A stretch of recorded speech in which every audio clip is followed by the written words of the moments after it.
ఎంత ఘోరం అంటే ఇది రేవంత్ రెడ్డి పరిపాలన ప్రజాస్వామ్యం అంటేనే ఘోరంగా తయారైంది. నిన్న మమ్మలను నేను విప్పు జారీ చేయాలి.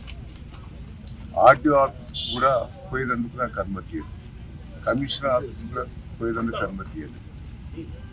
అదే అమెరికాకు సంబంధించిన సిటిజన్షిప్ ఉన్న ఝాన్సీ గారిని ఆర్టీఓ ఆఫీస్ పోయింది, కమిషనర్ ఆఫీస్ పోయింది, మున్సిపాలిటీలో వాళ్ళ దగ్గర కూడా పోయి ఒక్కొక్కరికి ₹1 ఇస్తాం, 2 కోట్లు ఇస్తామంటే మా వాళ్ళు ఎవరు కూడా అమ్ముకోలేదు, భయభ్రాంతులు చేసింది.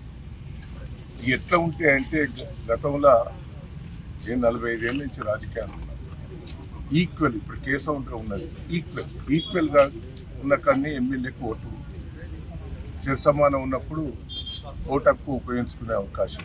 ఇక్కడ ప్రజలు తొర్రూరు పట్టణ ప్రజలు క్లియర్గా మాకు 9 ఇచ్చారు, వాళ్ళకి 7 ఇచ్చారు.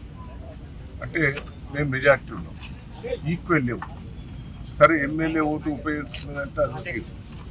కానీ ఎంపీ కావ్య గారు వరంగల్లో ఆమె అప్లై చేసుకున్నది, వరంగల్లోనే నాకు ఓటకు కావాలని ఆమె పిటిషన్ పెట్టుకున్నది. ఆ పిటిషన్ ప్రకారంగా ఆమె పిలిచిండ్రు, ప్రమాణ స్వీకారం చేసిండ్రు.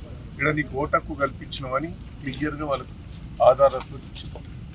3 రోజుల బట్టి మేము ప్రయత్నం చేస్తున్నాం, ఆర్డీఓ గారి దగ్గర, కలెక్టర్ దగ్గర, మున్సిపల్ కమిషనర్ దగ్గర. ఏమో ఓటకు ఇక్కడ ఉపయోగించుకున్నదట, దాన్ని ఆధారం ఇవ్వండి అని మా కోర్టు వాళ్ళు అడుగుతున్నారు. 3 రోజుల బట్టి ఆధారాలు కూడా ఇస్తారు. ఇవాళ ఓటేసి అది ప్రజాస్వామ్యం వేసినాక ఒక్కసారి ఆలోచించండి. జనగంలో ఇద్దరు సమానంగా ఉంటే మా వాళ్ళని గురించి కాంగ్రెస్ పార్టీ వస్తే సమానం వస్తే ఆడ టాస్లా వాళ్ళకే వచ్చింది. తొర్రూరులో టాస్లా చైర్మన్, వైస్ చైర్మన్ వాళ్ళకే వచ్చింది. అంటే దీంట్లో కూడా మోసం. ఈ టాస్ పెట్టే కాడ కూడా వాళ్ళ అభ్యర్థులనే పేర్లు రాసుకొని వాళ్ళే మొత్తం పెట్టినట్టే మాకు అయిపోతారు. మళ్ళీ చూపెట్టు అంటే మా వాళ్ళు అడిగితే కూడా చూపెట్టే పరిస్థితి లేదు. ఎట్లా తీసిందనే చూపెట్టు అంటే నాకు బాధ అనిపిస్తుంది, ఒక పక్క ఏడుపు కూడా వస్తుంది. ఏంది ప్రజలు ఇంత మాకు పట్టం కట్టిన తర్వాత ఎందుకు ఇట్లా చేస్తున్నారు ఈ ప్రభుత్వం, మరి అధికారులు ఇట్లా ఎందుకు చేస్తున్నారు? నన్ను ఎందుకు తీసుకొచ్చి ఇక్కడ పోలీస్ స్టేషన్? మా వాళ్ళందరినీ అరెస్ట్ చేసినాడు. ఆడవాళ్ళు ఆబ్జెక్షన్ పెట్టేటోళ్ళు, మా చైర్మన్గా నిలబడ్డ కుటుంబ సభ్యులందరినీ కూడా పట్టుకొచ్చి పోలీస్ స్టేషన్లో పెట్టినట్టు మా మిస్సెస్ను పోలీస్ స్టేషన్లో అరెస్ట్ చేసి పెట్టారు. నన్ను అడిగి రాకుండా చేశారు. నేను తొర్రూరులో నాకు ఇల్లు ఉన్నది, తొర్రూరులో నాకు ఆఫీస్ ఉన్నది, నేను ఎప్పుడు తొర్రూరులో పండుకుంటుంది. మన తొర్రూరులో ఆఫీసులో నన్ను ఉంటానంటే కూడా నుంచి తీసుకొచ్చి ఇక్కడ పెట్టారు, నర్సులపేట తీసుకొచ్చారు. ఆడ ఝాన్సీ గారికి సిటిజన్షిప్ అమెరికాలో ఉన్నదా? ఇక్కడ ఇల్లు లేదు, ఏది లేదు, తొర్రూరులో బాధాపుతున్నదా? అంటే ఎంత ఘోరం అండి. 45 ఏళ్ళ రాజకీయాలలో ఇంత మోసం, ఇంత దగ నేను ఎప్పుడు కూడా రాజశేఖర్ రెడ్డి పీరియడ్లో కూడా ఇట్లా ప్రజాస్వామ్య విరుద్ధంగా ఎప్పుడు కూడా చేయలేదు.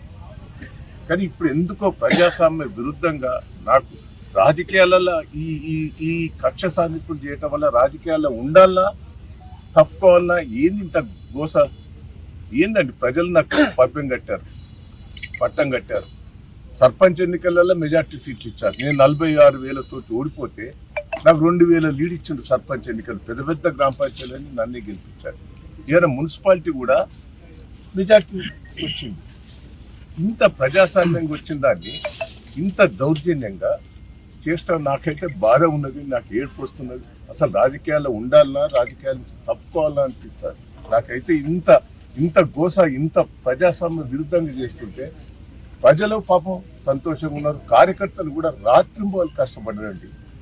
మా కార్యకర్తల కష్టం చూస్తున్నైతే నాకు బాధ అనిపిస్తారు.